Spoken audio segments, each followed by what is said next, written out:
सद्गुरू श्री ब्रह्मचैतन्य महाराज गोंदवलेकर यांचं प्रवचन 13 एप्रिल. संतांचे ग्रंथ. संतांचे ज्ञानच असे असते की त्यांना वेदांताचे मर्म आपोआप कळते. अमुक एक ग्रंथ कुणी लिहिला, केव्हा लिहिला, त्यामध्ये अमक्या पानावर काय आहे या गोष्टी एक वेळ संतांना सांगता येणार नाहीत, पण त्या विषयाचे मर्म त्यांना बरोबर ठाऊक असते. आपण पोथीतले नुसते शब्द तेवढे वाचतो, त्यांचा अर्थ संतांच्या कृपे वाचून कळणे कठीण आहे. बापाचा निरोप लहान मूल आईला आपल्या बोबड्या शब्दात आणि स्वतःला कळला असेल तसा सांगत असते. तितपतच पोथीतल्या शब्दांचा अर्थ आज आपल्याला सांगता येईल. संतांनी ग्रंथ लिहिले याचे कारण ज्यांना बुद्धीने खात्री करून घ्यायची आहे त्यांनी ती करून घ्यावी आणि परमार्थ करावा. संतांच्या वचनाचा ओढून ताडून अर्थ करू नये, त्याचा सरळ अर्थ घ्यावा. ग्रंथ वाचित असताना आपली मते बाजूला ठेवावीत. एका अक्षरावर दुसरे अक्षर लिहिले तर पहिले दिसत नाही आणि समजत नाही, म्हणून शुद्ध मनाने ग्रंथ वाचावा.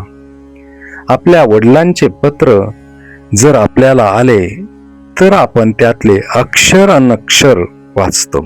तसे ज्ञानेश्वरी, दासबोध हे ग्रंथ अगदी मनापासून वाचावेत.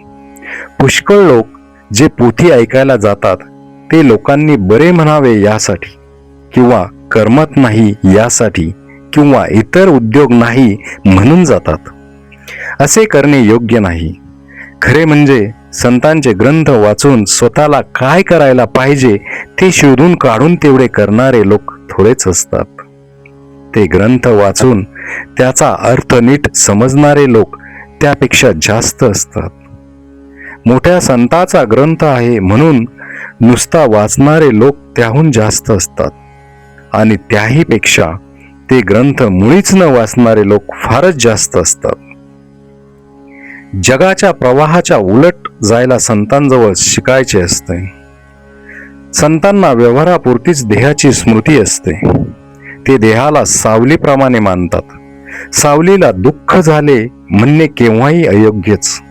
म्हणूनच संतांच्या मनावर सुखदुःखाचा परिणाम होत नाही.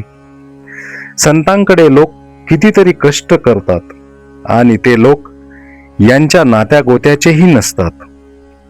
संत त्यांना काही देत नसतात, ते इतके कष्ट करतात. याचे कारण संतांचा त्यांच्याविषयी असणारा खरा आपलेपणा होय. संत एकांतात जातात याचे कारण असे की लोकांतात त्यांना भेटणारे निराळे असतात आणि एकांतात भेटणारे निराळे असतात. लोकांतात संतांची शांती बिघडते असे मुळीच नाही, पण एकांतात भेटणाऱ्यांना लोकांतात भेटता येत नाही म्हणून ते एकांतात जातात. कोणत्याही संतांचा ग्रंथ वाचताना तो कृतीत आणण्याकरिता आहे ही भावना ठेवून वाचावा. श्रीराम जय राम, जय जय राम.